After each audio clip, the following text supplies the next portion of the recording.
اورنګزیب خان ټولو کې مخکې په دې حواله خبره کوو چې مونږ د پښتو نړیواله ورځ ولې نمانځو. دا کله نه مونږ شروع کړې. خو دې نه مخکې یو خبره دا کومه چې دغه ورځ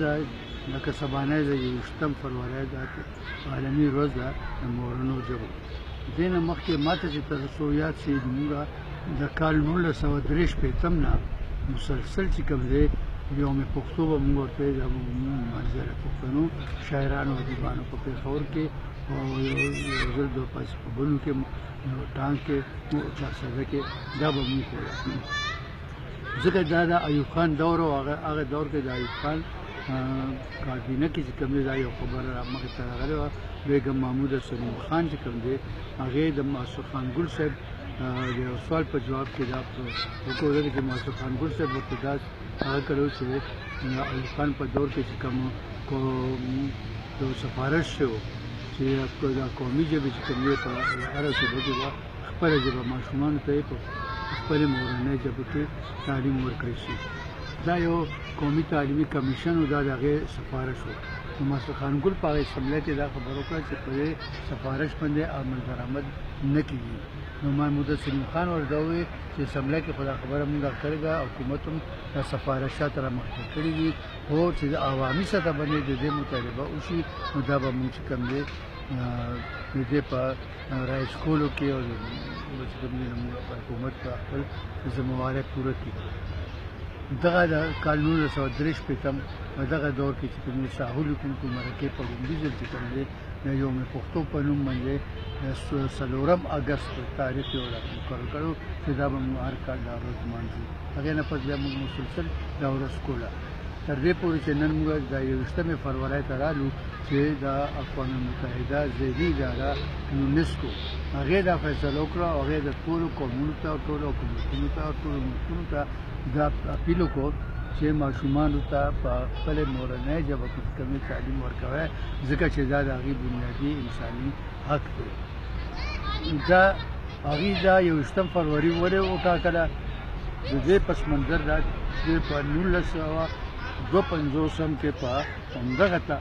تاریخ په 21 فروری باندې په ډاکې کې د هغه وخت مسلم لیګي حکومت چې کوم دی په طالب علمانو باندې ګولۍ وچلولې او د هغې مطالبه دا وه چې مونږ ته زموږ ماشومانو ته دی په خپلې مورنۍ ژبه کې تعلیم ورکړی شي. حکومت د هغې مطالبه منل خو پرېږده چې په هغې باندې کوم دی ګولۍ وچلولې، هغې کې ځینې طالبان شهیدان شو، پکې زخمیان شو. نو د یونسکو چې کوم دی دا فیصله وکړله چونکې دا ورځ په دې ورځ باندې بنګالي سټوډنټانو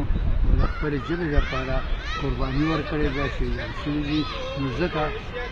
دلته چې کوم دی مونږ په عالمي سطح د مونږ دا ورځ ولمانځو. نو هغې لپاره دا کال 1900 دا په کال 2000 کې په نومبر غالبا په دې کې دا فیصله وشوله. هغې نه پس په ټوله دنیا کې دا ورځ لمانځل کېږي او مونږ په پښتو ادیبانو چې کوم دی په 2001 کې مونږ په لومړي ځل په 21 فروری باندې دا ورځ لمانځل شروع کړو. هغې ورځ نه تر ننه پورې مونږ هر کال چې کوم دی دا ورځ لمانځو او دا یوازې په پېښور کې نه، اوس زموږ د پښتونخوا په صوبه کې تقریبا په هره ضلع کې چې کوم دی په هر ښار کې دا ورځ لمانځل کېږي. دا خو د دې پس منظر و په دې کې دا راغلی شو تر څو پورې چې د مورنۍ ژبه کې د تعلیم ورکولو ضرورت دی او اهمیت دی. نو په دې باندې د دنیا ماهرین تعلیم او ماهرین نفسیات په دې باندې متفق دي چې ماشوم ته په خپلې مورنۍ ژبه کې تعلیم او تربیت ورکولو کې چې کوم دی دا اسانتیاوي او ماشوم چې کوم دی زده کړه چې کوم دی په خپلې مورنۍ ژبه کې ښه کولی شي. نو ځکه دا دی دا وشي. بل هغې کې دا یو خبره مو چې هغې دا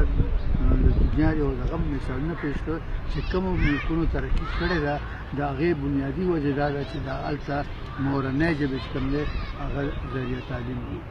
نو بل دا ده چې د ماشوم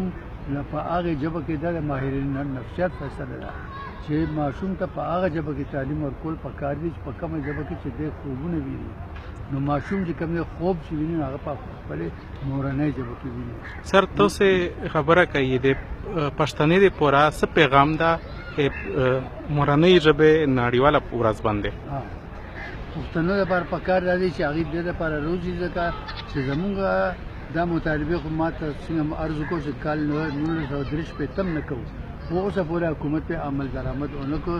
او تر دې پورې چې خلک چې په پښتو په نوم باندې انتظار کې راغلو هغه هم پښتو ته د حق ورنکړ. نو په صوبه کې کوم دی ټیک یو دغه فیصله وکړه شو هغه نیمګړې فیصله هغه دا و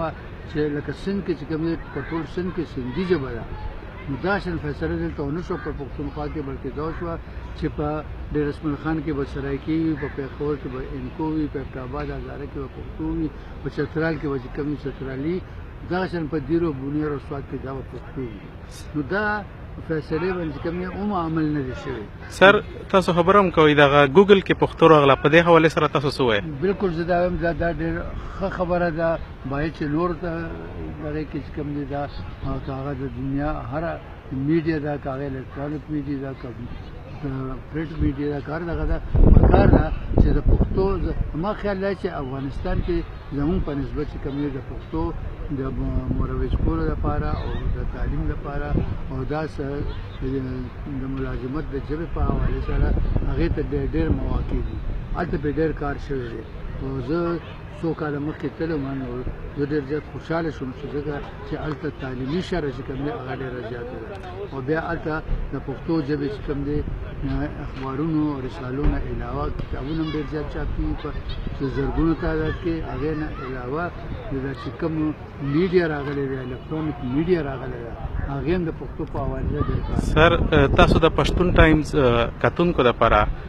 څه پیغام دی؟ زما خیال دی زه دې پوزیشن کې یم چې زه د پیغام ورکړم خو زه یو درخواست کوم د ټول پښتون قوم ته او د پښتنو مشرانو ته چې تاسو چې کوم دی د خپلې ژبې او د خپل ثقافت د تحفظ دپاره چې څه کولو چې هغه ټول هغه چې کوم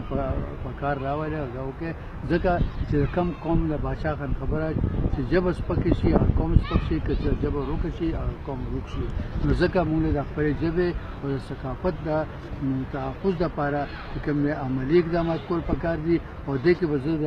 خاطر پرې دا شعر وایم چې دا صرف په مطالبو په قراردادونو نه کېږي از خاطر وایي چې خلک پې تېر شوي دي سرونو نه خوله ترې نه خاطر په تشه خوله غواړي نو په تشه خوله باندې حق نه ورکړي کېږي. ډېره مننه سر د پښتون ټایمز سره خبرو کولو ډېره مننه.